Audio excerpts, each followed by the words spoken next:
Welcome back. Episode 21 of the Full Program Golf Podcast with me, Josh Conlon, and as ever, Stevie McAvoy with me here in the studio. Today, we are going back to South Africa. We've done it before. We'll keep doing it again, and we're going to give you our review of another fantastic trip. Let's get into it.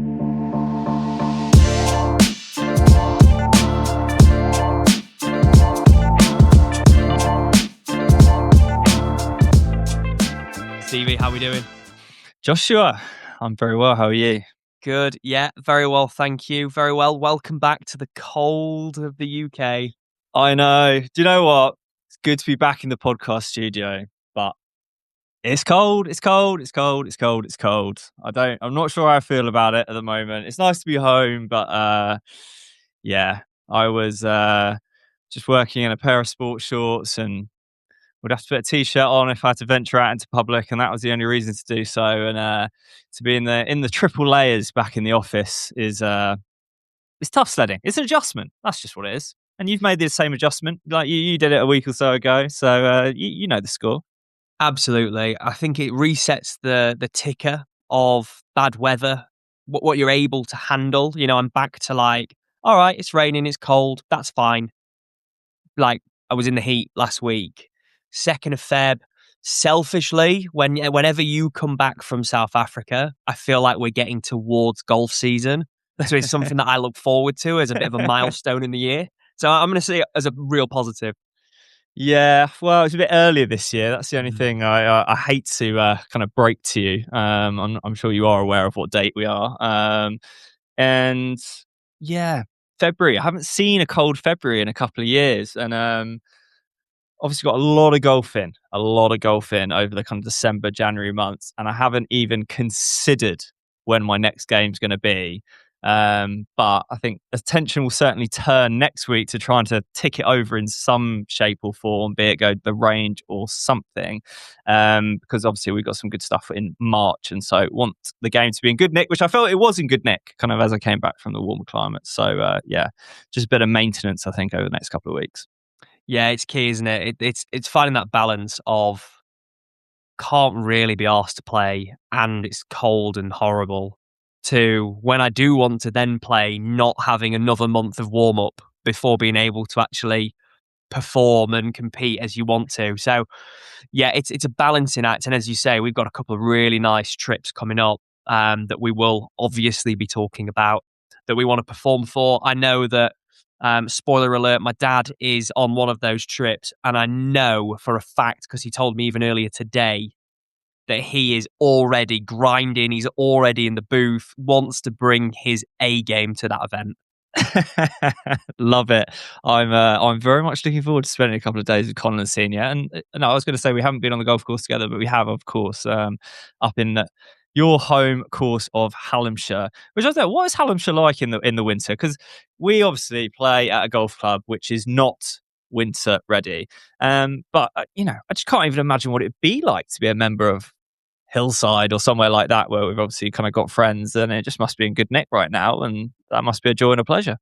Yeah, it's on great land, and because Hallamshire in particular is so hilly, there's some wet spots, but in general, it is it holds its own in the winter even more so. Albeit in the summer, I don't think you find greens better than it, other than in the big like Sunningdale course, that sort of time. We've spoken about that before. As I say, we played it on the 23rd of December, and the greens were like what we would see at Royal Mid-Surrey in March, April, if not better. Course was dry, full tees, full greens. It was cold. Of course, it's cold, cold and windy, but that's the north. We love it. We enjoy it. Yeah, it does hold up. It does stand up well to winter golf. Nice. Yeah, it's just you just got to get the JL Merino wool quarter zip on, maybe a gilet over the top, and then you're ready to rock and roll, aren't you? What's everyone complaining about? So yeah, we're gonna just wade our way through February, I think. And play as much golf as we can. Absolutely. But talking about golf, and we're going to play a little bit less. There's lots of it coming back on the TVs. It has. It's come at us pretty thick and fast the last couple of weeks. Should we just jump straight into it? Should we just hit PGA Tour? We're kind of going into is it fourth major week of their season now? Yeah, something like that. Yeah, you know what? I've really enjoyed it, and I was talking with a few of the boys about this, and the Koepka being back angle does just make you tune in even more so than what you maybe would have done previously. He does shift the needle. He is one of those players in world golf. And I would love to actually see the viewer ratings this year compared to last year for that particular event. Obviously, we're talking about the Farmers there with that. Can't talk about the Farmers without talking about the champion, our absolute boy, Justin Rose. Let's What go, Team Rose. a performance. What Unbelievable. a performance that was. Wire to wire. What was it, 6 or 7? Was it a 6-shot win, I think, in the end? 7. I mean, in a big field at 45, up to third in the world. Yeah. Third oldest. Second oldest. Third ranked player in the world after Jim Furyk. Yeah. And he's, you know what, aging like the finest of wines. He is just, and you know what, he's just such a good bloke.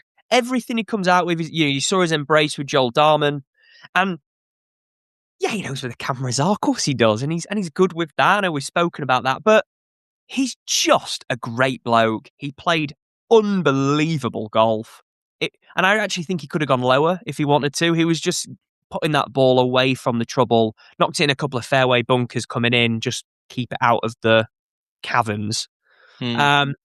Just brilliant. I loved it. I loved watching it.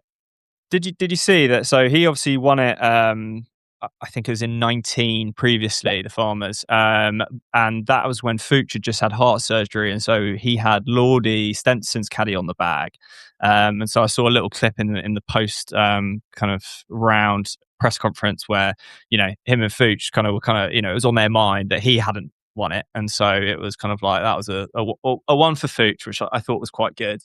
Yeah, Justin Rose. I mean, do you know what? I really, I'm going to put it out into the universe right now. I really, really, really, really hope he knocks another major off, and I really think he's got a good chance this year. I think Justin Rose to retire with only a US Open to his name would kind of undermine what has been really an incredible career. And so I do think he would just kind of move into the tier that I believe he belongs if he's just able to nab a second major. I agree. And, he's lost in two playoffs at the Masters, Garcia and McIlroy. Again, two very popular winners in their own rights. He played great at Troon when he finished second there to Scheffler. Actually shot the second lowest round of the day on Sunday. Just got beaten by the lowest round, which was Scheffler. So played great golf. So he's not even bottled it. He's not even come second and kind of thrown it away. The playoff loss to McIlroy, he shouldn't have been in the playoff. He had a really poor Saturday, and I think if he'd had an okay Saturday, he'd with obviously the final round, but who knows if you go out and do the same thing. The likelihood is you don't. And again, with Garcia, he hit good putts, and they just missed, even regulation and again in overtime. He's got to win one. I'd love him to win the Masters, and I'm going to say it right now. My perfect start, well, it's not the start, but my perfect year has a Rose Masters win, and it has a Fleetwood Birkdale Open win. That's what I want. They're my two. The others, do what you want. You know what? Give it both to Patrick Reed if you want. Just give it to whoever. Make it horrendous. I want those two. I'm.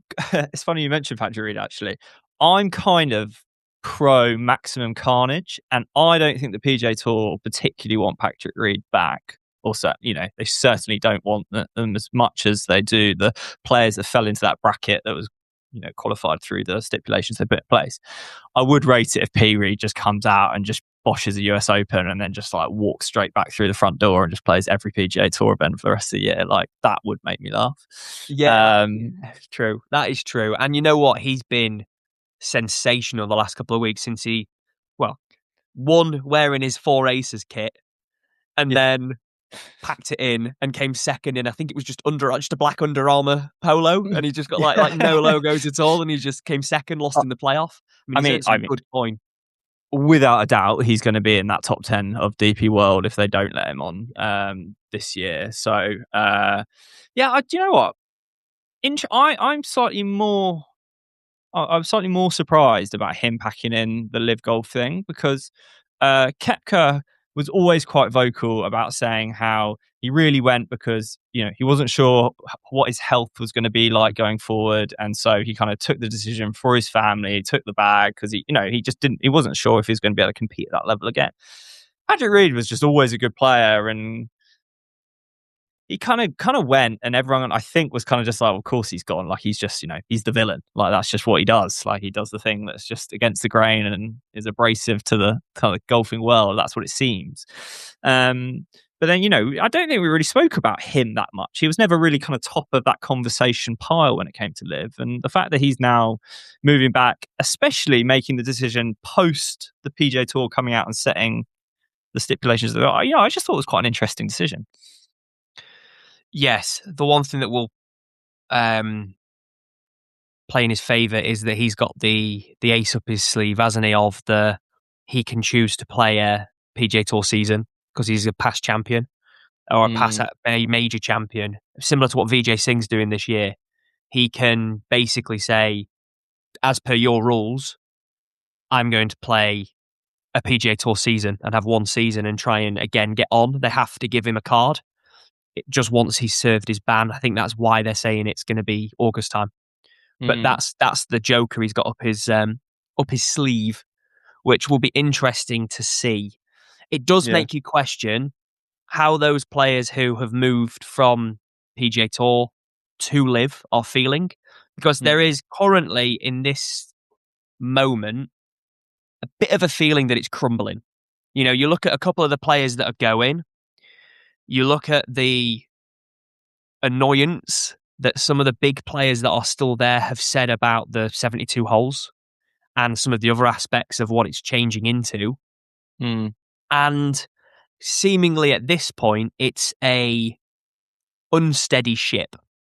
So your Dietrichs, your Michael Lasassos, your Laurie Canters, who have, given up PGA Tour cards or big prospects in the future, may well regret that. They might not. I mean, as I say, I just looked to my left and I've got Dietrichs leading 10 holes in, round one, Riyadh on LIV, 4 under. Lasasso's 2 under and in the pack. They could earn loads of money before they get back there. Anthony Kim, my boy, second. Let's go. Is he? Yeah. Love that. I think the one person that potentially in all of this is going to get stung the hardest is Jon Rahm, because he went late. He is contracted deeper than a lot of these big names. And if they do just start falling away one by one, and you're on a sinking ship, but you're just stuck to it, that's the only kind of slightly ugly scenario I can envisage. It'll be really interesting to see what DeChambeau. I feel like DeChambeau's he's the main one that's come out about the 72 holes. If he's kind of voicing concern at this point, like, that doesn't sound good, does it? So yeah, one thing we're kind of moving quite swiftly on to LIV here. One thing I just wanted to say on the Rose win, which did make me laugh. I don't know if you saw it. He got the trophy, which is obviously like the little tree trophy, and then he got a surfboard. And I saw something, and it was just like, imagine if you won a surfing competition and someone just gave you a putter. And it just tickled me. Like, why is Rose getting a surfboard? Like, that is a great question. Really anyway, but LIV's now getting official world ranking points, which I suppose is partly to do with the fact they've gone 72 holes. Apparently not. Oh, really? They said no. No. Apparently it wouldn't have made a difference if they'd have stayed 54, 72. I mean, it's easy to say that now because they'd already changed. The interesting wrinkle that, again, doesn't make too much sense is that only the top 10 get ranking points, not the whole field. Yeah. Which they're saying it's because it's essentially an invitational.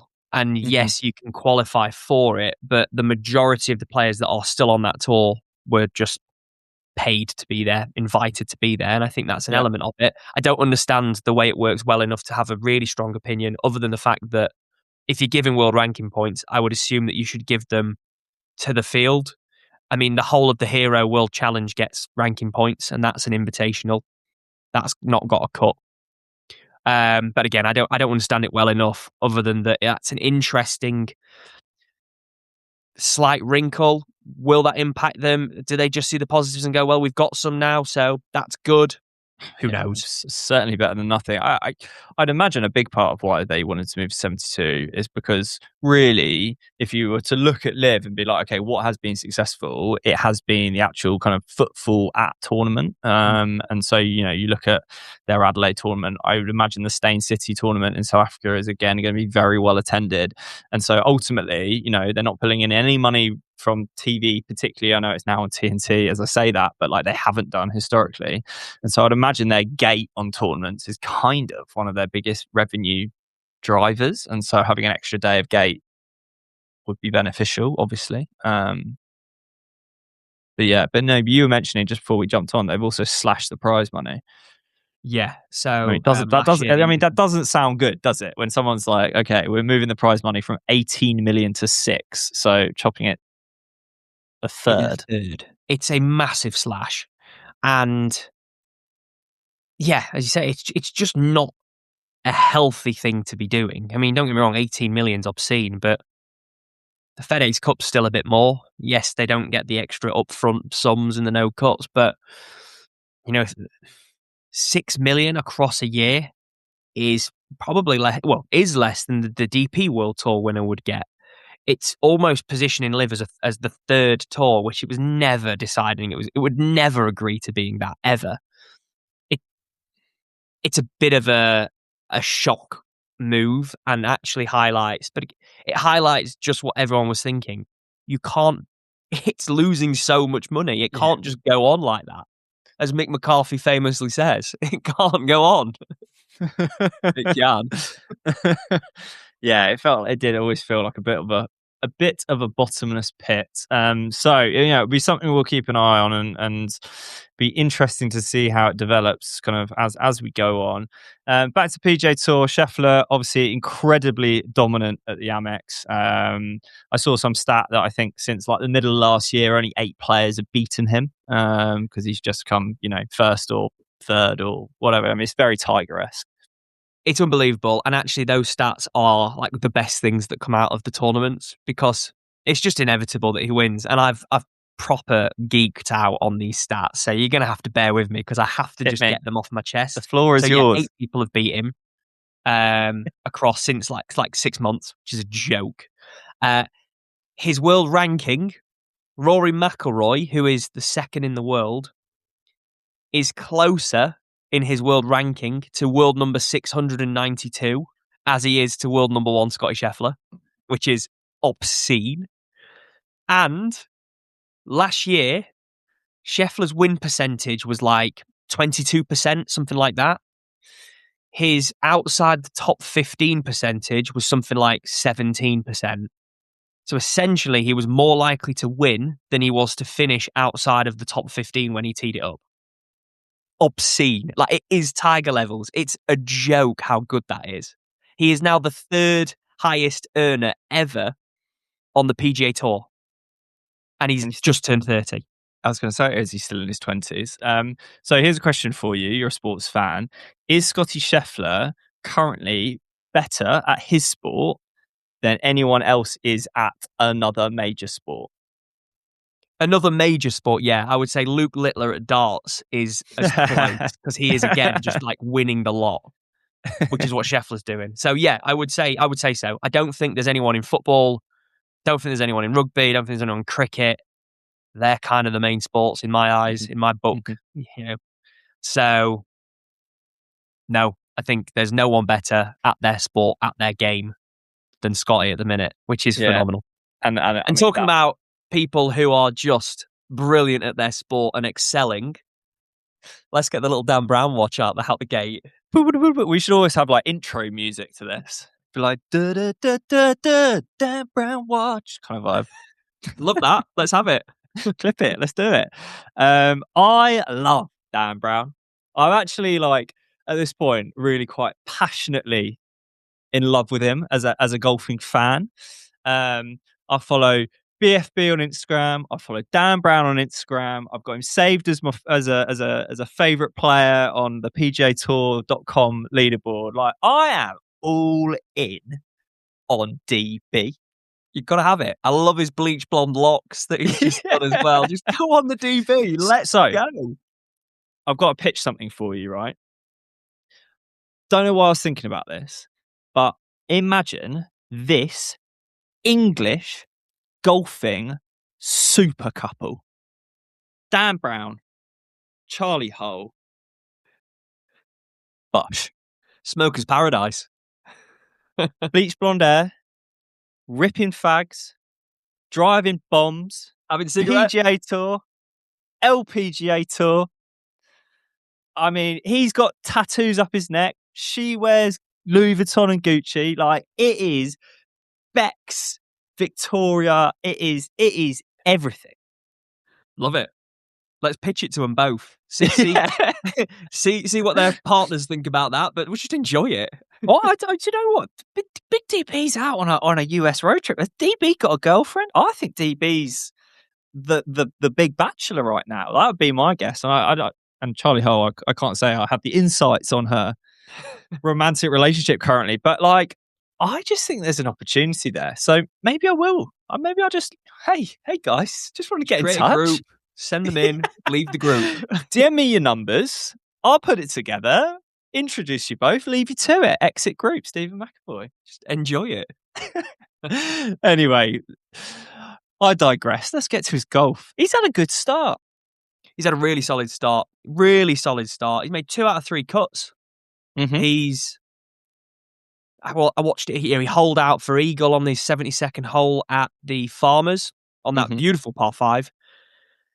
I think you've got the placings there, but yeah. So I'll give you the place. So Sony, I think he came out really hot, played really well. Was tied 19th. I think that's the best you're going to hope for as your kind of PGA Tour debut.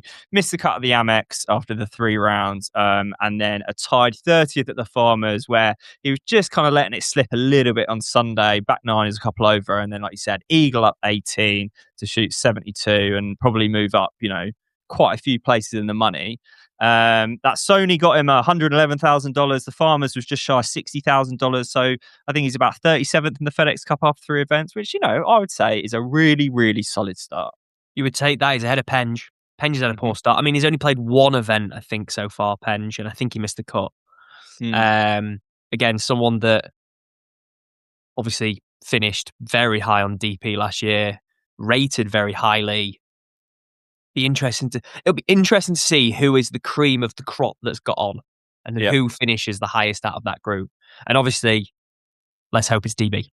I really hope it's DB. I'm telling you who I think it's going to be. It's going to be Alex Noren. Yeah. I think that's the safe bet. That's where the money is. He is the elite player in that group that's gone on there. And I hope he can just stay fit because he's another guy that only hear good things about. Comes across like a really good bloke and root for when he's in and around contention.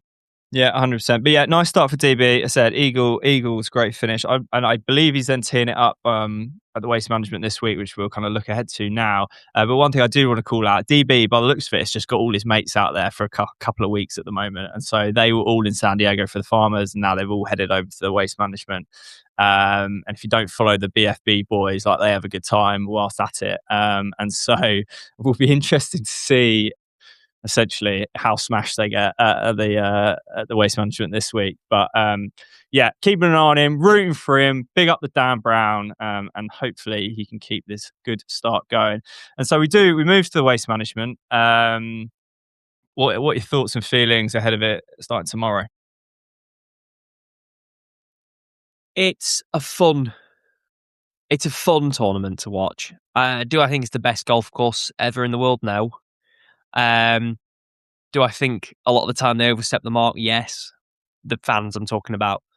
But it gets a good field. With a good field, it attracts what makes you want to watch it. And there are quite a few storylines already evolving this year, as we've mentioned, that just make it really interesting to watch. Is it one of their elevated events? Don't know, but it's $1.7 million for the winner, so it's sizable. Yeah. So I've actually played the golf course. It is. It's a good day out, let me tell you, and because of the kind of infrastructure that goes into this coming week, they spend about 4 months building the stands, and they spend about 4 months taking down the stands, and so you've only really got 4 months where there's no stands at all. And so the likelihood is, if you do go play the stadium course at TPC Scottsdale, you are going to play it in some form of kind of stadium shape. So I played it in November, and the structure was up for the 16th, which makes it a very cool experience. Like you said, I don't think the course is amazing, and for kind of just shy of $500, I think it was, like, it's a punchy round of golf, and so played it. Don't feel like I need to go do it again, but really good day. Also got a Champions Tour caddy, BR Ford caddy in the group that week. Nice. That day, sorry. Which, let me tell you, and like, we're going to come on talking about caddies and stuff with our trip that we're going to speak about in this episode. But like, a really good caddy who actually just points at where you need to aim, and if you hit it there, you got a chance, kind of thing. It makes such a huge difference. It really did. So it was very cool to have someone kind of of that standard. So yeah, looking forward to the carnage. As I said, it's good for 1 week a year, I think. But yeah, always interesting, and they do amazingly well on merch this week. The merch tent is like major level, I think, this year, which is quite interesting. It's interesting because you wouldn't imagine waste management as being what I would really want on my nice polo, but no. What do we know? I think it's just like pure footfall, probably. Yeah. Like that's the reality. And you're pissed, so everything looks a bit better. Do you know what? I'm trying to think when the last time it happened. I think I maybe not golf shopping, but no. In fact, yeah. I think there's been moments where I think we were at the links at Fancourt, and I was like, well, do I want that? And then I went and had 3 beers on the terrace, and then I was like, I'm gonna go get that. Let it sit and fester in your mind with a few beers. Oh yeah, just loosen up the wallet a little bit. Nice. Anything else from the kind of general bits and pieces from the world before we dive in? I think one last thing to call out was the bottle job that Callum Hill had in the DP World Tour playoff at Bahrain. Did you catch it? I didn't. Tell me about it. So, Schott and Hill are one ahead of Reed playing 17 in terms of score, not in terms of position. Reed makes par up 18, so he's in at 17 under. Schott and Hill are both 18 under, middle of the fairway. They both pull hook their 90-yard wedges. Hill makes this phenomenal up and down. Schott doesn't. So back to 17 for Schott, 18 Hill. Par the last. Likelihood is you win the tournament. It's the hardest hole on the golf course. It was playing the hardest hole on the golf course, I should say. I've not played the course myself. Schott makes par, fine, same as Reed. Hill hits a wood, fanny, and hits it left, catches some grass, he's okay. Then he knocks it onto the green, but the green has... It's one of those putts that actually you'd have to put off the green for it to then come back down and round. So actually, he probably should have chipped it, but no one's chipping it with the nerves that I'm sure he was feeling, having not won. Hits an average-ish putt to like 15, 18 feet and misses. So 17, playoff, 3 of them. Reed goes, makes bogey. The other 2 make par, first hole. So fine, it's now a Schott, Hill, playoff. Hill has the honour. Rodent with the wood, out of bounds left. Hits his 3 off the tee onto grass on the golf course. I think it's just off the fairway, near the rough. So 4th shot, shank. Over the water, hits the TV screen, way over the water, into the water. Drops back for 5, pitches on for 6 to 10 feet, and concedes the hole. I don't think I've ever seen someone concede a playoff stroke play hole. I was going to say, That sounded like handshakes in the fairway kind of stuff. It was. You could see what he'd had for his breakfast, lunch, and dinner the week before. Oh dear. God, you hate to see it, really, don't you? You do, but you do want to see it every so often. But you love it. It just makes you feel a little bit better about your own bottle. Oh dear. Well, do you know what? It's great to have competitive golf back on the screens. I think that's the point we can finish on. Right, let's jump into some South Africa stuff. So, just returned. I'll set the scene and we can dive into it course by course. Old style. I feel like we haven't done a good breakdown in a while. So I was down there for 2 months, but the boys came in for 9 days. So we did 9 days, 7 rounds, started in Cape Town, where we did Royal Cape. Then we moved through into the Winelands and did De Zalza and Erenville. And then we started tracking east, where we went and stayed in Hermanus at Arabella, and then finished off in Fancourt with then George on the end for everyone to fly out. So that is the overview. Now we're going to break it down. So the boys land Saturday, and we're excited. I think the itinerary was really spot on with the ability to blow the steam off. You know, the boys landed, the boys came in hot. You know, you were at the airport the Friday night. The boys were hot. The boys were hot we want it to be Pilot's Bar. We love Pilot's Bar. Hey, R.I.P. Pilot's Bar. R.I.P. Pilot's Bar. So we ended up in the Spoons. Had to be done. And it got lively. There were plenty of drinks being had. Got on the plane. We ended up being seated. I got seated with a few of the other boys. It carried on getting lively. We were getting Johnny Walkers. The gin was coming. We were just enjoying it. Just really getting after it. Food came, bit of red wine. You know, went to sleep, woke up with the worst stomach cramps and pain because we just had too much booze in the sky. Just great stuff. Anyway. Get down, and by and large, people have slept. Get to Joburg, you know, pop back down that little hop internally. A few of the boys went straight to Cape Town. Just a bit of itineraries, just moving around on the flights. You can do it either way. Don't really need to delve into that too much.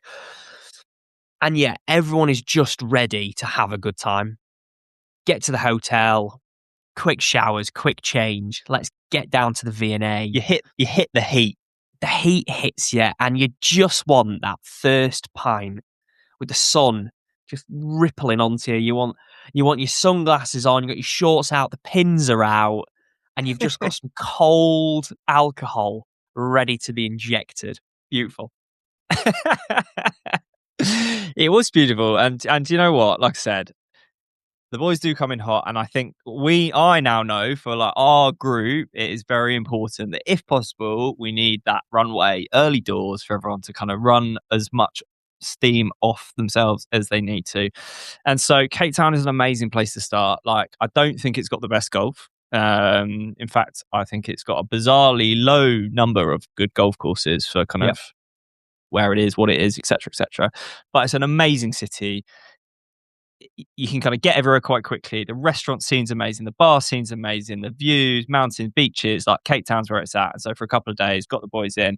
And so then we kind of, with the V&A waterfront, which is a kind of quite a safe area, not residential, commercial, lots of shops and bars and restaurants, etc. Started there with a couple of warm-ups. Then we went for dinner at a place called the Duchess of Wisbeach. Now, I had this plan for genuinely a year and a half, maybe 2 years. And I told no one. There were 16 of us for dinner. I told absolutely no one what happens. And so we're just having dinner. Everyone's like, oh, food's amazing. We've had a couple of beers. Everyone's having a good time. It's first night of tour. Everyone's exciting. And then at 10 o'clock, one of the waiters comes out, stands on a table, takes his top off. The music starts. The lights go down. The lights start flashing. And he just starts screaming at you. And Queen comes on. And suddenly everyone's on their feet, wiping around things, taking their shirts off. And everyone just looked at me and was like, do you know this is going to happen? I was like, I knew this was going to happen. And the look on everyone's faces was just absolutely priceless. It's a great pivot, isn't it? It's just... And beforehand, the food is great. Like, that's another thing to also call out. You know, platters, just sharing food, lots of different meats, some nice veg, nice side bits. Really good. Good fish, beautiful, really nice.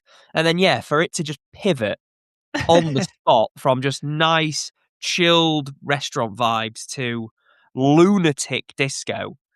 It's just brilliant because everyone's had a few drinks. They're already ready to go. It was And a it just great caught off call. It guard. was a great place, night one.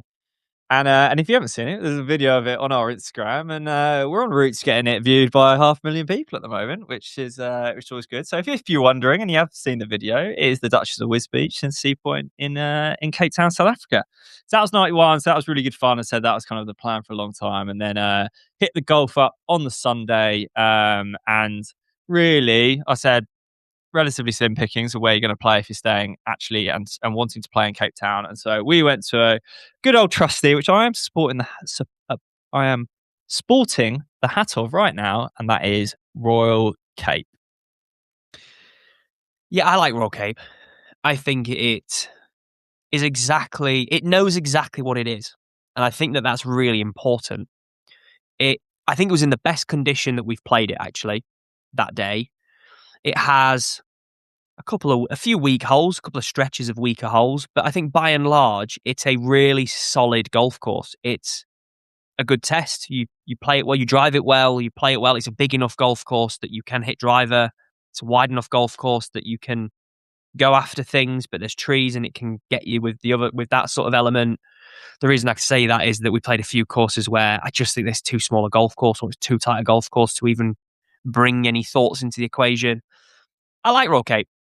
I don't think it's ever going to be your standout golf course that you play on your trip to South Africa. But I think as an experience, the clubhouse is great. The putting green is mental, albeit small, but has lots of break, very fast, decent patio overlooking the first tee. I think they get it right for what they do. I think we talked about caddies. Now, I am firmly in the camp of caddies mainly detract from your enjoyment than build on it, because I seem to just have the most useless caddies wherever I've been.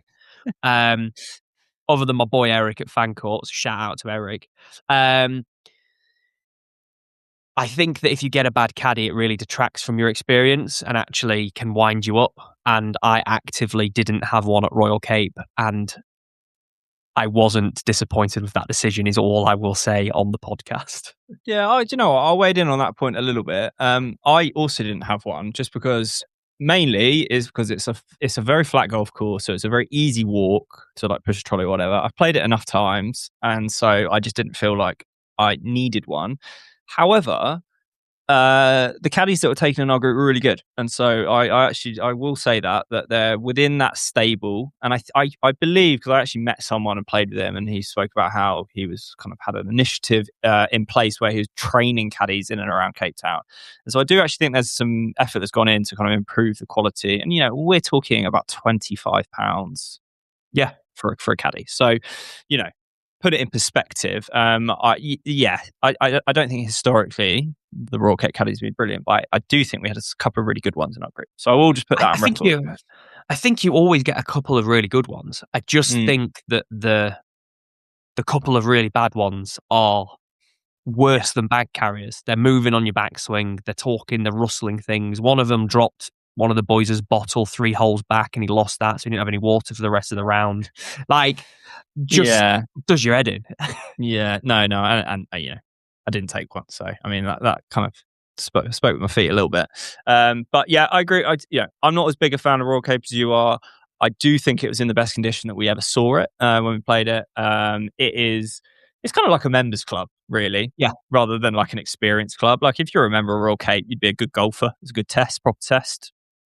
Decent, big golf course off the back tees. Greens were fantastic. And yeah, it's fine. It's a good starting point. And it's got history. Good history. It's hosted some SA Open, stuff like that. Good logo. And so look, we've spoken about it before. Of course, not going to set anything on fire, but it is a really nice opening gambit. And I think that's really key. We had a pretty big one the night before, but We were ready to get into some golf, ready to get stuck in, ready to enjoy it, and it was a great course for that.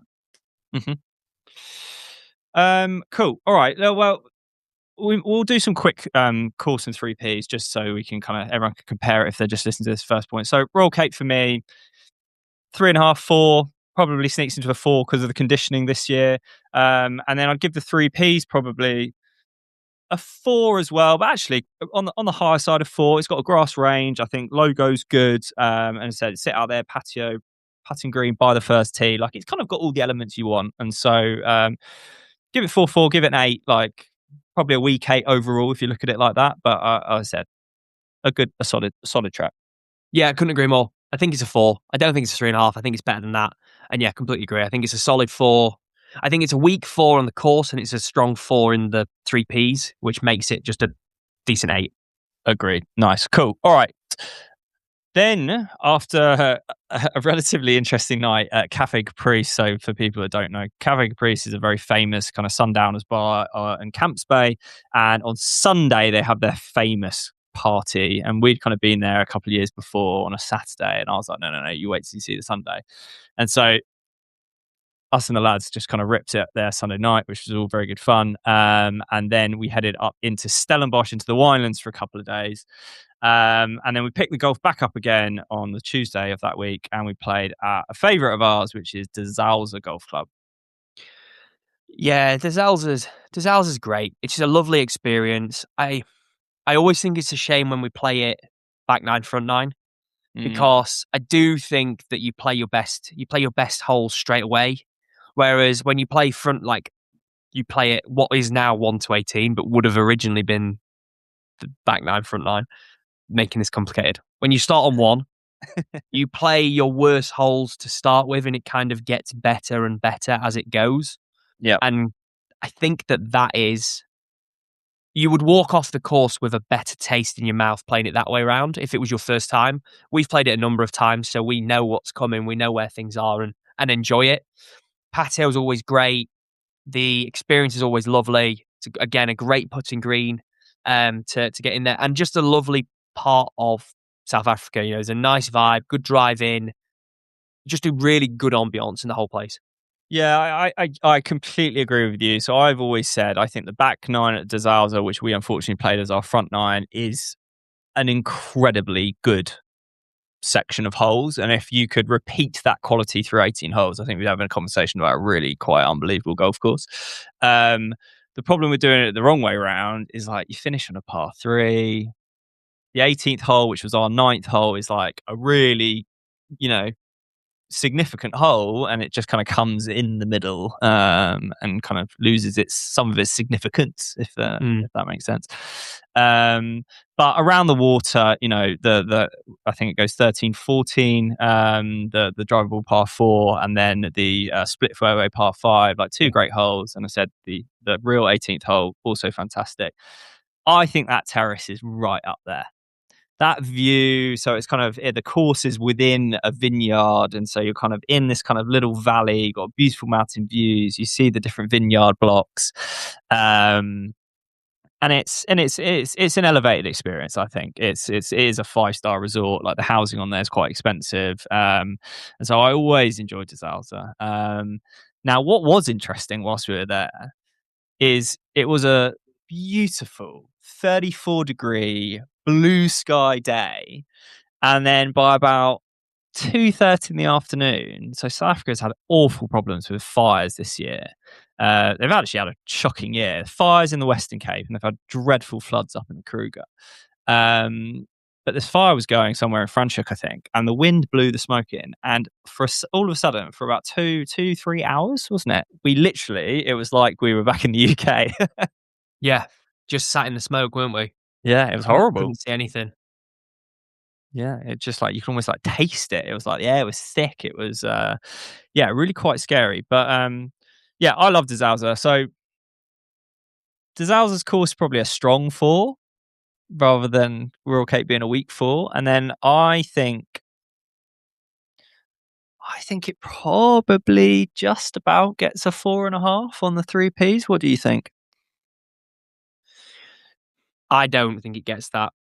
and I'll go into why. So yeah, I think it's a 4. I think it's a stronger 4 than Royal Cape, but I don't think it's a 4.5 by any on 3Ps. stretch. No, I'm talking course. And then on the 3Ps, I'd give it a 4 because the logo's crap. Do you not like it? No, I think it's crap. It says DeZalza, it's too big. The Pro Shop's crap. It's got crap gear in it. The patio is phenomenal. And the practice facilities, you can't hit driver.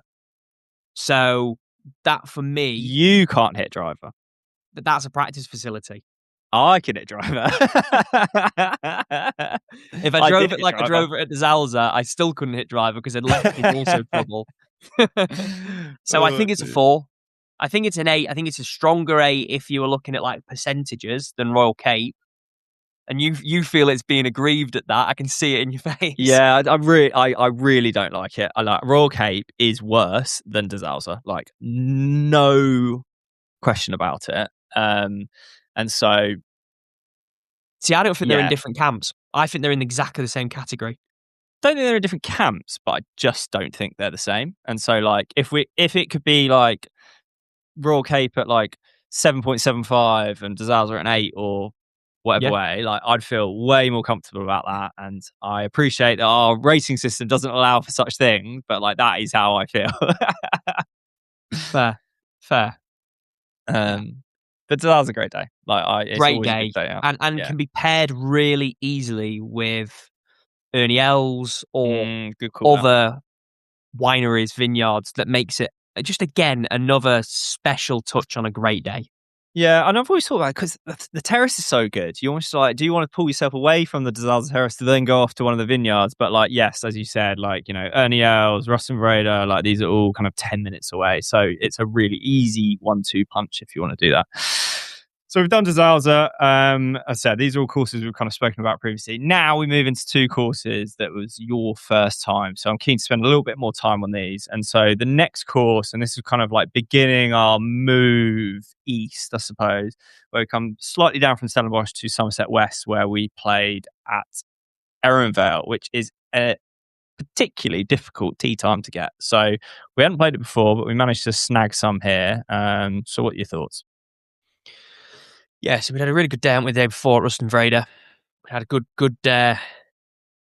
few bits of wine. We enjoyed that. And then, early start at Erenvale. As you say, difficult course to get a tee time on. And again, we started on the 10th, which I do want to call out because the golf course is not set up to start on 10. Give out less tee times and let's start on 1. I just hate it. It just pisses me off. Like, I think that golf course is good. It didn't match my expectations. I thought Erenvale would be really, really premier. Really, really, very, very good. And it was good. And I would absolutely say it's worth playing. And it was in good condition and it was an enjoyable golf course. If we'd have played it off 1, you start on a really hard hole. The first, really, I was going to say really the only thing I will say anyway. is if you start on 1, that is one of the hardest starting holes I think I've ever come across.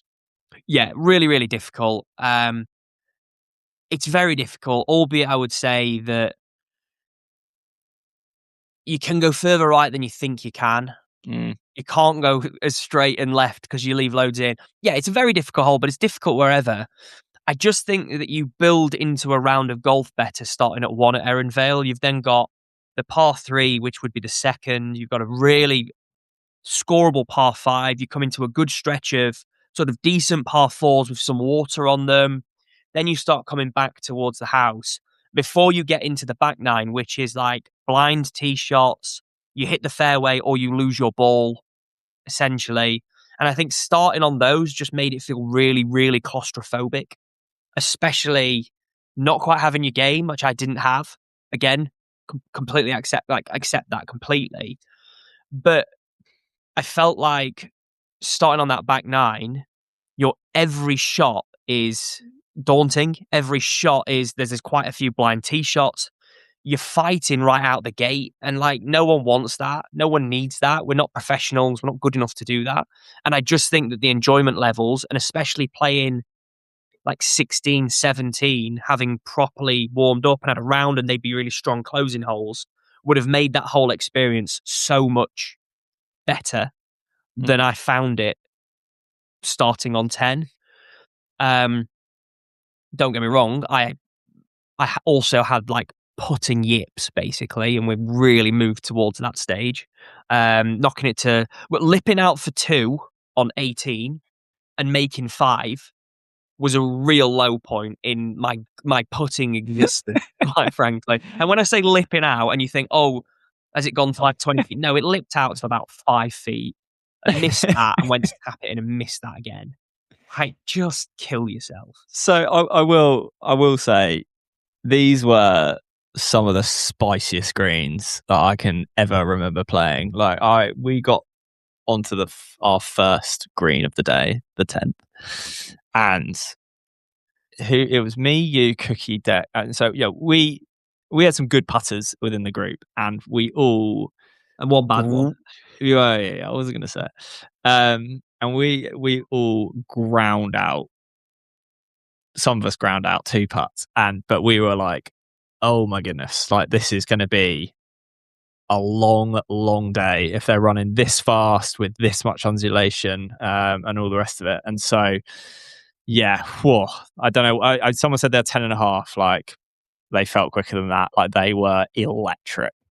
Yeah, maybe they were 10.5, but the amount of slope that they had, like it's like 14, 15 down a hill. Like you just can't stop it. It was actually like the first time where you miss it above the hole and you actually are just dead. Like you may as well have missed the green and chipped from short-sided because you're dead. Like you can't stop it. I think back to that first hole, Cookie was above the hole. He actually hit a pretty decent putt and it ran like 10 feet past. And he's a good putter. We were all like, whoa. That was very funny. Yeah, that first green. Yeah, it all kind of started to sink in what we were about to endure. The greens were really interesting. I mean, to touch the Royal Cates were like quick and pure and beautiful, like unbelievable. Zalza were pure but slower, which were nice, I thought, because you kind of could go at it a little bit more. And then Erin Vales, they were quite spongy, and so when you chipped into them, you could get a bit of nip, but they kind of got trodden up a little bit because of the sponginess. But even though they were spongy, they were like what felt like a good foot faster than anything else. I don't. It was interesting to get your eyes on it. I've not played it a huge amount. I think that was my 3rd time playing it, and the times before I'd only ever played really poorly. And I think if you are playing poorly, it is a course that just absolutely eats you alive, which is strange because it's mainly a members club. I think that's why we always tee off on 10th. I think they basically put the guests early on 10 and then the members will go off 1. And the membership tends to be, from what I can see in my number of visits, a relatively like old and slow membership, right? And I just play the golf course and I'm like, how are these old boys getting round here? Because there's water carries. I mean, I know they won't hit it as far, so like the tightness maybe doesn't factor in as much, but like it is a devilishly tight course in places, and you're playing long, hard holes that require big boy shots into very small target areas. Then when you put these rapid greens down as well with like really strong undulations, I mean, it is an absolute menace of a golf course. Yeah, it's a beast. And we chose to start our tournament, our 4-day tournament on it. So was able to nice and quickly play my way out of the 4-day event just right out the gate, which was lovely. 11 points going out was just really what you want to do. Hit me with a course and 3 Ps.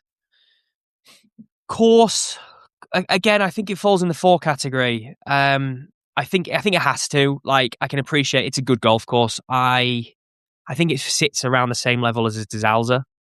Yeah, I would probably have it just about ahead of De Zalza, I think. Really? I think so. I think De Zalza's got a week 9. And yes, there's some good holes in there, but I think it's a week 9. I think Erin Vale has a couple of weak stretches, like 2 holes or so. Like I think the 2nd and 3rd fairly weak, but fine, whatever. But it has some really good holes. I I just would have liked to have seen it the right way around, and that's my gripe. So I think it's a little bit better than De Zalza, but I think we're talking same camp. I think that the patio overlooking the 18th, and you can kind of see the 9th, that again would have been nice to have finished on 18, which is right in front of you, is great. Practice facilities are shocking. Shocking. You can't hit any more than a 6-iron up that hill that's a drive away off mats. Well, I think we should qualify shocking. Like, there is a driving range. Okay, there is a driving range. So there is a driving range. But yes, you can't. You just hit it a long way. Like, it's a non-wood driving range, basically. But, golf balls are free. It's a little bit away from the clubhouse, but like there is a driving range, and then like decent putting areas to kind of warm up on. Okay, I'm going to give it a 3 for the 3 Ps. Because I think the Pro Shop, whilst has good kit in it, again, don't love the logo. I think it's too big, too square, too aggressive. So I'm going to give it a 3. The patio's good. I don't think the practice facilities are good enough. And the Pro Shop's fine. So it gets a 7, which feels harsh because it shouldn't sit behind Royal Cape, but that's where I'm at. I'm in the Simon Cowell mood, so that's where it's getting. So I think course of the 4, I've always said that. I always think that it's a stronger 18-hole golf course than De Zalza. It's certainly more difficult, and I do think that goes into it a little bit. Like, a course to be difficult has got to have elements that are kind of interesting, I think. So the course is also 4. I definitely think Royal Cape's a 3.5 if we're going to go there, but like, I'm not going to go backwards. Just to kind of solve that issue in my head. Course of 4, probably better than De Zalza just. I agree with you. I'm glad you agree. P's, I don't love the logo. Both De Zalza and Ehrenvale's Pro Shops are fine. They both have good kit in it. I actually think the De Zalza logo is better. I'm just not a big shield guy, and Ehrenvale is ultimately a shield. The clubhouse is very nice. Now, I think that's something to call out. Both De Zalza and Ehrenvale are like premier, like 5-star level clubs for South Africa. And so like the actual facility of the clubhouse, if you think about the changing rooms and everything else, like is proper. Good patio looking out. Practice facilities are okay, not amazing. And so I think 3 is a bit harsh. Like, I don't think they're okay. Like, I don't think it's okay. I think the practice facilities are crap. I know, but like, you've just got. I'm pretty sure we gave like Wallasey a 3, which has no practice facilities. You know what I mean? So I think, I think that clubhouse is too good. The clubhouse alone is too good for. Anyway, we're arguing over something that's completely subjective. I appreciate, but yeah, it would feel hard done by being a 7, I'd say. So I'm going to make it a 7.5 in my world, and then we can balance it out from there. But it is a very premium golf club. As I said, they are a members club first. They have a very kind of high level member, and it's not easy to play. And so it's a good one to go and play. If you get the opportunity, as I said, there's not desperately large amounts of really good golf in the kind of Cape Town, Stellenbosch area. And I think it is definitely one of the best offerings, if not the best. And so, definitely don't be disgruntled, and you should definitely play it if you get the opportunity. Yeah, and again, we paired it with Vergelegen. I probably just butchered the name, but it was great. Lovely vineyard afterwards, like wine, food. It was really nice. Really great day again. And I think that part, and again with De Zalza, that region is a great set of days to be able to play some golf, be able to go and try some wines, and it's just a beautiful part of South Africa, let alone of the Cape Town and the Western Cape area. It's lovely, really, really nice. 100%. It is truly magical, and yeah, the winery is literally right next door, and so beautiful grounds there, gardens, and the stable restaurant there is superb. So yeah, like you said, the kind of winelands are more than just golf. Like, they really can be a great experience. We stayed in a little boutique hotel called Val Divine, which is very nice, but there's also some really smart hotels up around there. So yeah, you can really get stuck in. So that can kind of concluded the winelands. And then we moved to another golf course, which you hadn't played before. And so really you're starting to kind of tick off most of Western Cape at this point by getting this bad boy done. And that was going to Arabella, staying in their hotel there, and playing their golf course. Couldn't can't talk highly enough about Nice. Arabella. I think it's brilliant. From the moment you drive in, the hotel is lovely. The pool, even like the pool, the waterfall and big pool, facilities, the restaurants, the breakfast was class. Like for me, that was the best breakfast on tour ahead of fan court. Really? Some people didn't agree. We had that chat around the breakfast table An on important chat. maybe the last Saturday. I thought it was brilliant. I thought it was really, really excellent. And yeah, Erin Vale, Arabella are the two new courses for me. And I'm just thinking back to the year in review, the year ahead that we said, and our goals and the 20 new courses. Managed to get 2, so this is 2 of 20. So we're 10% of the way there, with more than 10% of the year done. But we can rectify that. I love the maths on the spot. So Arabella, what a place. We played the golf course. I'm going to get onto the golf course before I then go on to the whole rest of it, because I think it is vital that we talk about the golf course first. But yeah, we caught it on probably not a brutal day, but there was enough wind and my golf game wasn't well enough to play really poorly again. Like, really poorly, to the point where, had it not been just factually such a good golf course, I'd be sat here going, that was crap. Like, I just want the listeners to know. You sound like you're being the bigger man. When I'm hitting the ball left, gone, and when I've put the ball in play, I'm 3-jacking it. What a golf course. What a great, great golf course. I think it's a comfy 4.5, like a really comfy 4.5. I think it has a great mix of some of the world's hardest holes you've ever bloody seen. Like that Index 3, the 6th hole, is it?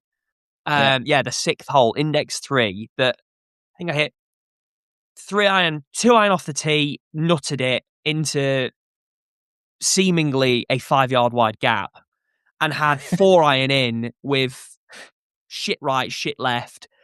Again, made one of the best 5s. Got a point, and I was buzzing with that point. But it then has like really good par 3s, some good undulation in those par 3s, some above, some low. You've got the 8th, that par 5 that comes right down towards the water. You don't really know where you're teeing it off to, and you've got kind of the swampland round it. 9 then goes across it, and 18 comes the other way. So whichever way the wind goes, you can have one downwind, one into wind. 17 again with the water right. And I'm just naming holes now. No one's even seeing it. Basically, like I would say that you've got 8, and then I think you've got 16, which basically go down the hills to the water on kind of each side of the property. And then from there, obviously 8 goes to 9. 9's the kind of shortest path 4, which actually you can drive if the wind's the right way. And so that finishes up there with the kind of lagoon, swamp, whatever, estuary on your left. And then on the other side, you come down 16, I believe it is, and then you go par 3, 17, and then the 18th, which is just like that as a little kind of slither of land, kind of around the edge of the property. Is just absolutely phenomenal. Yeah, it's brilliant. But but then you forget that like the 3rd is a great hole, the 2nd's a great hole. The second's good par 4, water up by the green, tight, tough. 3rd, really good par 5, water up the left. Really gettable if you take a filthy line, but you can bail out a bit and play it back. You've got the, as we move around, and I was talking about the 5th, 6th, really good downhill par 3, well bunkered. 6 are good. You can just keep naming good holes. I think you start on one of the weaker holes, the 1st, and that's fine. It's just one of those. You set yourself off, you get yourself off, and you get away. So someone described to me that basically the majority of Arabella's golf course is almost up on this plateau, and then, as we described, you got the 2 holes that kind of take you down the hill, and then you got the couple of holes down by the water, and you kind of just have to play one just to get up there. Yeah, and it's just a bit of a whatever hole. You just got to get up the hill. The minute you're up the hill, it's then golfing magic, and that is I completely agree with that. Yeah, look, big boy golf course. I agree with you. I think from the other courses that we've mentioned on this trip, an immediate step up. Like it's not even debatable. It goes into the next category. And so, 4.5 on the course. Completely agree with you. And then just tell us about the hotel. Like it's a really nice hotel. Like it's a really, really nice hotel. And so we got to stay there. I hadn't stayed there before. I had played the golf course before. But from a setup, amenities, all the rest of it, I'm sure you must have enjoyed. Yeah, beautiful hotel. As I said, the breakfast was sensational. Couple of different restaurant options that looked great. We ended up just kind of having a few bites here and there. The pool looked beautiful. You could see that. We ended up getting there a little bit late, and then we golfed, and then we were obviously off the next day to to George. So that was kind of that day taken. Actually, one of the reflections was would love to have spent some more time at Arabella. I thought it was really, really that great, and actually maybe playing 2 rounds or even a round, but then being able to maybe get there a bit earlier. The way your logistics work is what you're kind of stuck with. But just a really great experience, great vibe. Let me pull you in now though, because of just the way it's a hotel and golf course set up. How do you grade your 3 Ps? It's a great question. I am going to go for practice facilities were not very good. they weren't. Again, it was only like a 6-iron range. I was going to say, if you dogged on Arabella, you got a dog on Arabella as well. Absolutely, the practice facilities weren't very good. The pro shop was actually probably the worst of the lot. The logo's no logo, just says Arabella. Yeah, and the patio's okay. So here's my bit, right? I think practice facilities are fine. Look, I know it's frustrating when you can't hit a driver full on the driving range, but coming from a golf club where there's only got 150-yard practice range, like as long as you can get into the longest stuff in your bag and it is kind of right there. Good putting green, good chipping area, and that's all kind of in front of the hotel. So like, there's enough there to get you on. Pro shop disappointing. We'll just put that aside. Whatever. I don't think it has a patio, really. Where's the clubhouse? It doesn't have a clubhouse. The clubhouse is the hotel, and the hotel doesn't really. I think it's the biggest thing. There is seating. But it's not. Seating. It's not. It's kind of just like there's a halfway hut, and there's just got some chairs outside of it. Like I think they miss a trick, and it's a bit like Thracian Cliffs. Not quite as bad, but as in like you finish and you kind of want this really cool debrief area that's kind of vibing with golfers and everything else. It just doesn't exist. It kind of merges into hotel too quickly. So I think 3 Ps are not great. I think it's a 4.5. I think it's brilliant. And then I think you got to be 2.5. Like how can you go 2.5? Yeah, how can you go if you're going Arabella at 3? Let me tell you, Arabella is not a 3. So unbelievable. I'm going to put it at 3.5 just to watch your head drop off your shoulders. And so it's a bit of a weird one because it's got the hotel. The hotel's so amazing. You could be kind of like, I don't know. So if we're absolutely sticking to our guns and our system, then it would be a 4.5, 2.5, and you'd be at a 7. But what we don't factor in is the fact that it is a 5-star hotel and it's right there and it's cool and it's amazing. The amenities are incredible and it's an amazing place to stay. So and you could patio in the pool. You could get in the pool with your drinks and patio there. And then we're talking about something different, aren't we? So yeah. Love. I'm glad you liked Arabella. I said it was great to get the boys there. I said it was a tough day. Scores weren't great, but the fact that everyone still thought it was such a great golf course, I think, speaks volumes. And then we made the pilgrimage to our favourite place, which I feel like we've spoken about so many times, but we'll cover very quickly. Back to Fancourt. 100% my favourite place on planet Earth. I just love it there. It just hugs you. You drive through the gates and it just hugs you as soon as you get in. Like, you're greeted. You don't see your bags again for a bit if you don't want to. You can do if you want them. Like, it's just brilliant. I mean, just say that. It's just brilliant. Like, they've just got it right. They just really have, Get there, your rooms are set up, or they're not. And if they're not, then they're happy to look after your bags for you and they'll set you up elsewhere. And they can't be more accommodating. And the pro shop's great. Whether you go to the normal one or the links one, if you're lucky enough to do that. When the big tent wasn't there this year because of the event wasn't there, so the patio is just sensational. You just sit down, you have a bit of food, or you just have some drinks, and you've just got time to go, right, okay, we've got a bit of time. Do we want to sit on the patio, just watch some golf before we play? Do we want to go and get the trunks and go and get in the pool for a little bit? Do you want to go indoor, outdoor pool? It's just got it. It just ticks every box you want. It's sensational.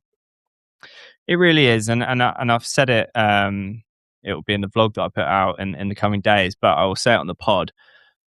It has a feeling of like the world's best kept secret. Now, we were there and the hotel was full, not a spare room, 115 rooms or whatever they've got. And the place just didn't feel busy at all. 2 nights, the 2 restaurants we were in on the 2 nights we stayed, both restaurants were completely empty except for ourselves after I think 9 p.m. So literally, like, we just had the whole place to ourselves.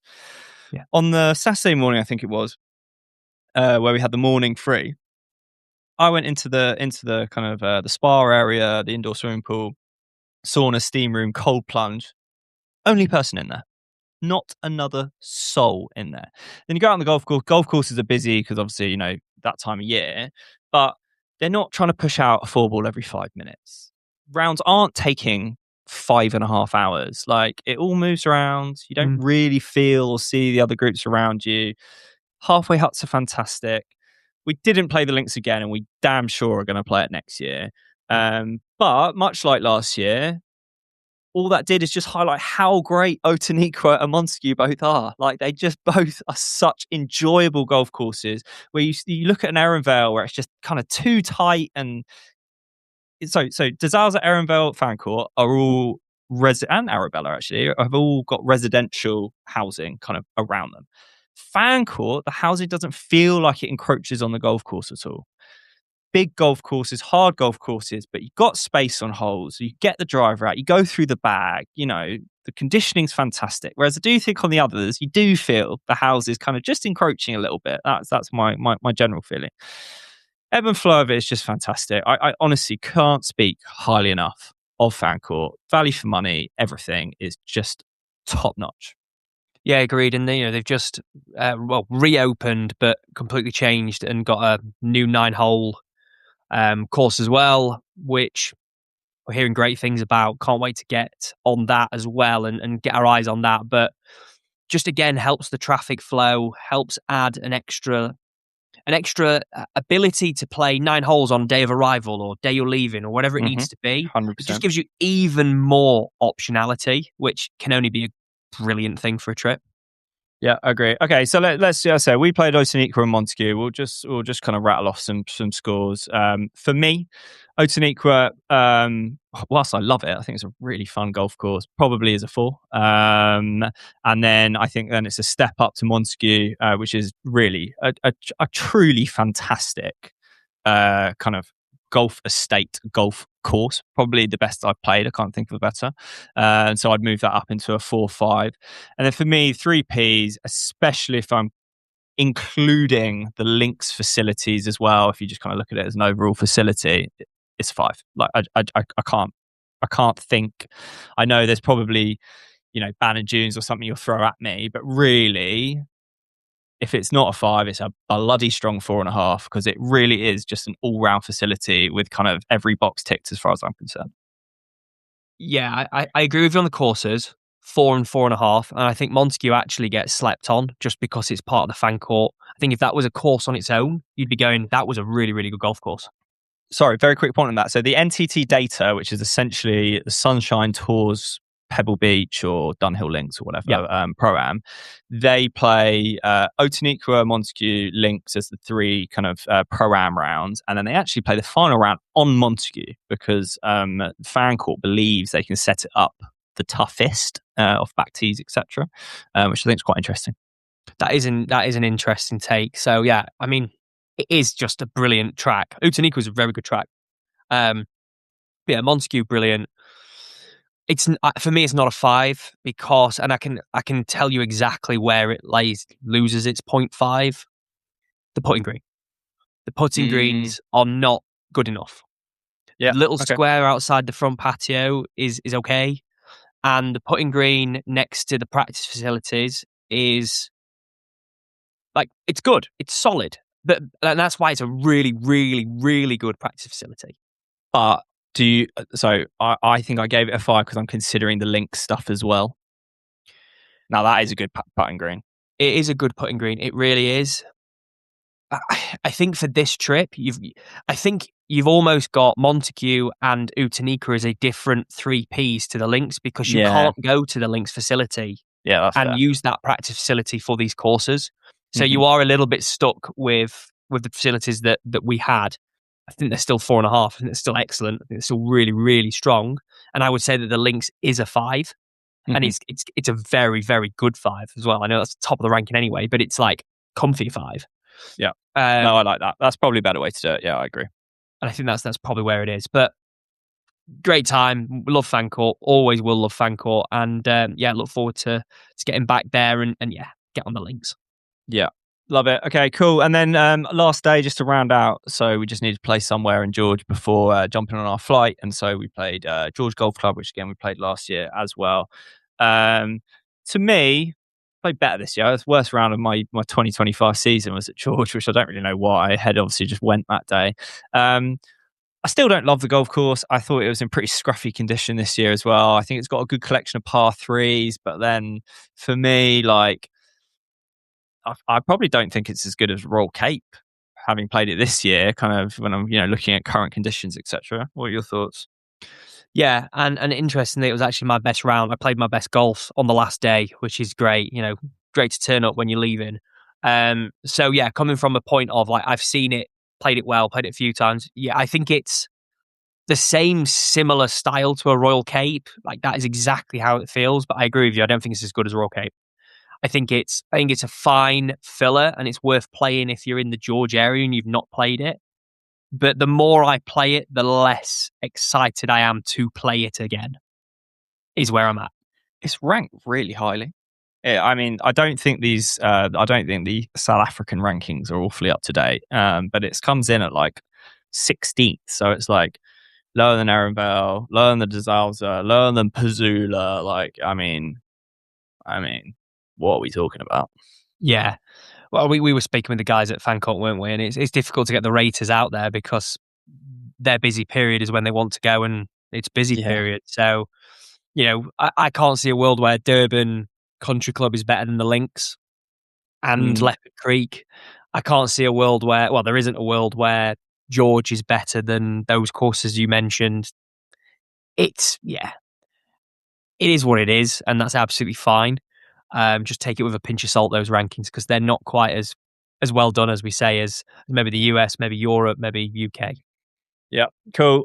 So yeah, to conclude, 3Ps, George, 3.5, I suppose, on the golf course, and then nice patio, practice facilities, average. Pro Shop's actually got quite a good logo, so 3.5 probably, 3.5. I think that's 7. Feel relatively comfy about that. Maybe 3.5, 3.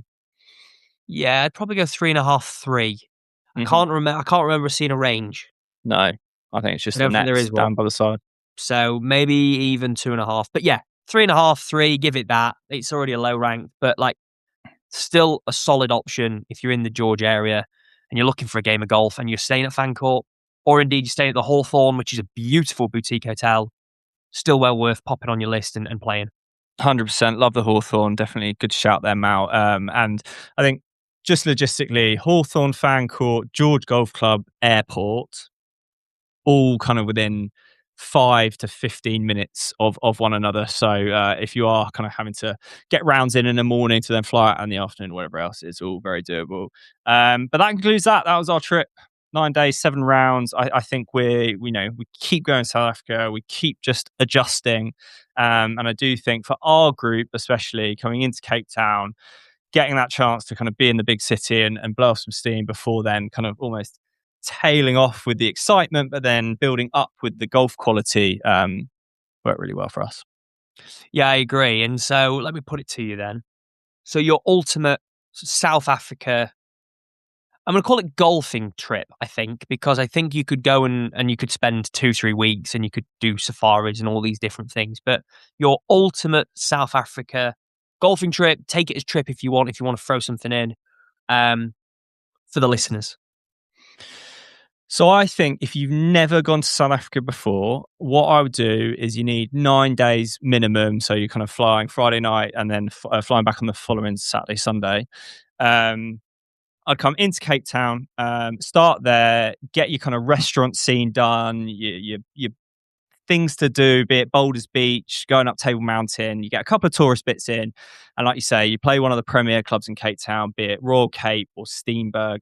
Couple of days there, and then you move into your winelands, stay up there, and then again you got some kind of slightly elevated golfing options in Ehrenvale, De Zalze, Pearl Valley, Stellenbosch Golf Club as well is about to host the SA Open, and you combine that with your winery tours, your winery lunches, dinners, whatever it might be, and so then you kind of tick your winelands box, and then probably 3 days Cape Town, 3 days Stellenbosch, and then I'd then head straight to George, straight into Fancourt, and you do 3 nights, 3 rounds there, and so you play all 3 courses, and that's really where you make your base, you settle in, you play your best golf for the week, and then you pop out from George Airport back up to Johannesburg, and then off wherever you're going to go.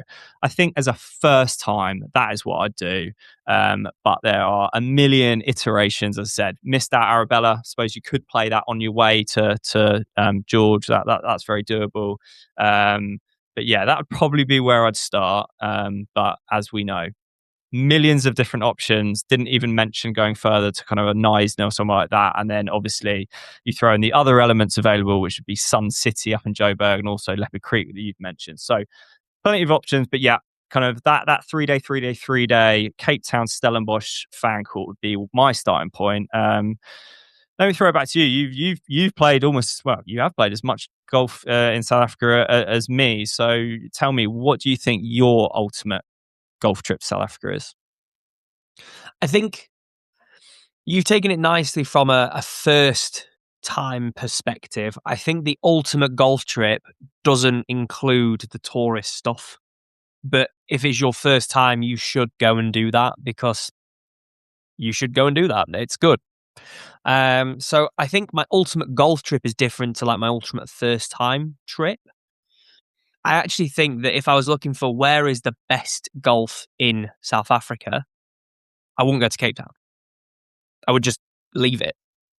I would probably do a similar trip to what we did last year.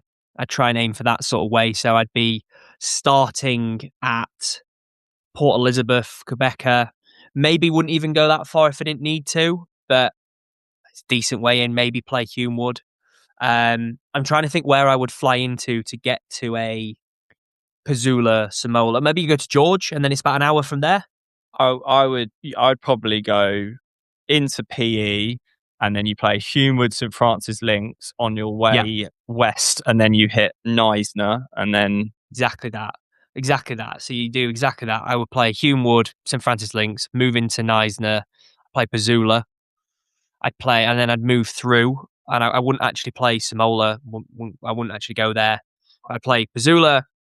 I'd then move through and I'd go to Pinnacle Point. I'd spend some time in, then drive through. I'd then go to Fancourt. I'd play all 3 courses at Fancourt. And then I would fly out, whether that would be then fly out to Sun City and play golf there. I know that leaves Arabella out. But Arabella would be a Cape Town side, and it's too far to go to just go to Arabella. As a golf course, I would say, yeah, I would have that in my ultimate trip. You can tell that I've not thought about this as much because I'm trying to pick up like where's the best golf. But yeah, I think I enjoyed this year's trip more than last year's. Yeah, and I think I think you knocked the nail on the head. I think it's all about fitting it to your group. And as I said, for our group, we need to let off the steam, so we need a big city to start. I think that's how we work as we do kind of in our 30s at the moment. Some boys in the 20s. But I think exactly right. And kind of to summarize, if you've never been before, you have to go and see Cape Town. Voted best city in the world for good reason last year. Do three days in Cape Town, 3 days in the winelands of Stellenbosch, then you do 3 days at Fancourt where you get your really premium golf. That is your first time trip. Perfect way to do, I said, an extended long week with 2 weekends. If you're just going for the golf and you're going to go and you're basically just going to play golf every day and you want the highest quality of golf courses, I agree with you. Into Port Elizabeth, head west. Humewood, very highly ranked and great kind of historical significance. St Francis Links, DP World Tour track, unbelievable. Neisner, Pazula's incredible. And then you get into George, where I said you've got Fancourt, you do the 3 there. You've also got the Pinnacle Point with incredible views, etc. I think that, as you said, that is the golfer's golf trip. Yeah. And then the kind of joker options, which we're not as familiar with. I know you've been to Sun City, but you've got 2 great courses at Sun City. And then if you're really willing to go the extra mile and play Leopard Creek, that's obviously an unbelievable experience by the sound of it. And I think that really, really is the landscape down in South Africa. Couldn't agree more. Couldn't have said it better. Nice. Well, I think that's it. I think we've until we go to Leopard Creek, that we might have to just be like, South Africa is covered on the FPG podcast, but it is just such a great place. We obviously can't speak highly enough about it. We have now gone 5 years in a row. I'm pretty certain we're going to go 6 years in a row. And that's actually maybe an interesting point to start. We've played it all. A lot of people have played it all now, and I was kind of like, is everyone going to want to go next year? But I think resoundingly, the feeling is yes, we do. Value for money is unbelievable. Weather's great. 100%. And I think we're talking about, do people want to go again? I think we'll be having to once again say, dead man shoes, who wants it? And there's quite a few grappling for some spots. So yeah, it's good to see, but that just is testament to how good it is more than anything. Yeah. And that's probably the biggest takeaway that we would want people to take away. Love it. All right, Joshy, been a pleasure as always. As ever, if you've enjoyed the pod, please do like and subscribe. We are Full Program Golf on Instagram, TikTok, and YouTube. And I will see you in the next one. Cheers, Bal.